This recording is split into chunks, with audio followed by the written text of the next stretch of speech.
আমার বউ রাগ করছে এটা আমি না বোঝার ভান করে থাকি, পরে এমনি রাগ ভেঙে যায়। ওই নায়িকাকে এইভাবে ধরেছি কেন, ওই নায়িকাকে এইভাবে ধরেছি কেন, পোস্টারে অত ক্লোজ কেন লেগেছে, ওগুলো ছিল একসময় হাজবেন্ড ওয়াইফ। আর হাজবেন্ড ওয়াইফ থাকে না, বন্ধু অথবা ভাই বোন হয়ে যায়। ওখান থেকে আমি ধৈর্যের পরীক্ষাটা শিখে নিয়েছি, ওটা সংসারে কাজে লাগাই। অভিনয়টা যত সহজ, উপস্থাপনা যত সহজ, কিন্তু বিয়ের পর আমার কাছে মনে হয়েছে যে ওগুলার চেয়ে সংসার করাটা অনেক বেশি কঠিন। খাবার মজা না হলেও মজা বলতে হয়, রাগ করলেও বলতে হয় যে রাগ করি নাই। মানে ওখানেও মাঝে মাঝে বউর সাথে অভিনয় করতে হয় যেখানে পেমেন্ট পাই না কিন্তু খরচ বেশি। আমার কাছে অভিনয়টা যত সহজ, উপস্থাপনা যত সহজ, কিন্তু বিয়ের পর আমার কাছে মনে হয়েছে যে ওগুলার চেয়ে সংসার করাটা অনেক বেশি কঠিন। মানে ওখানেও মাঝে মাঝে বউর সাথে অভিনয় করতে হয় যেখানে পেমেন্ট পাই না কিন্তু খরচ বেশি। সংসারের অভিনয়টা বেশি কঠিন, বেশি করতে হয় না, করতে হয়। হ্যাঁ, অভিনয় করতে হয়। খাবার মজা না হলেও মজা বলতে হয়, রাগ করলেও বলতে হয় যে রাগ করি নাই। মাঝে মাঝে একটু ট্র্যাপে ফেলতে চায় বউরা, বলো কোনো অভিযোগ থাকলে বলো, তখন বলতে হয় না না কোনো অভিযোগ নাই। একবার যদি বলে ফেলে অভিযোগ আছে তাহলে তো ভাত বন্ধ। না, আমি মানুষটা এরকমই, যেহেতু মানে প্রোডাকশনের অনেক কিছু সহ্য করতে হয় আমাদের, ওখান থেকে আমি ধৈর্যের পরীক্ষাটা শিখে নিয়েছি, ওটা সংসারে কাজে লাগাই। এই জন্য সংসার টিকে গেছে।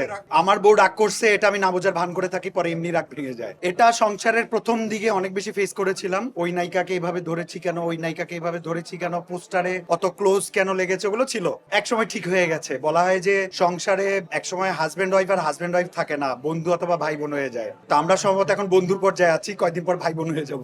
মাস্টার মাইন্ড বাট ম্যাটিকুলাস কোনো ডিজাইন নাই। সামনে আমি সিঙ্গেল কিছু কাজ করেছি, ওগুলো আসবে, এগুলো তো চলমান। আসলে সবসময় কাজ করতে থাকি, কাজ আসবে। এটাও তো আসবে, টিএন বাংলায় আসবে, আজকে যে অ্যাওয়ার্ডে আসছে এটাও আসবে, আসতে থাকবে। আকাশে চাঁদ উঠলে সবাই দেখবেন।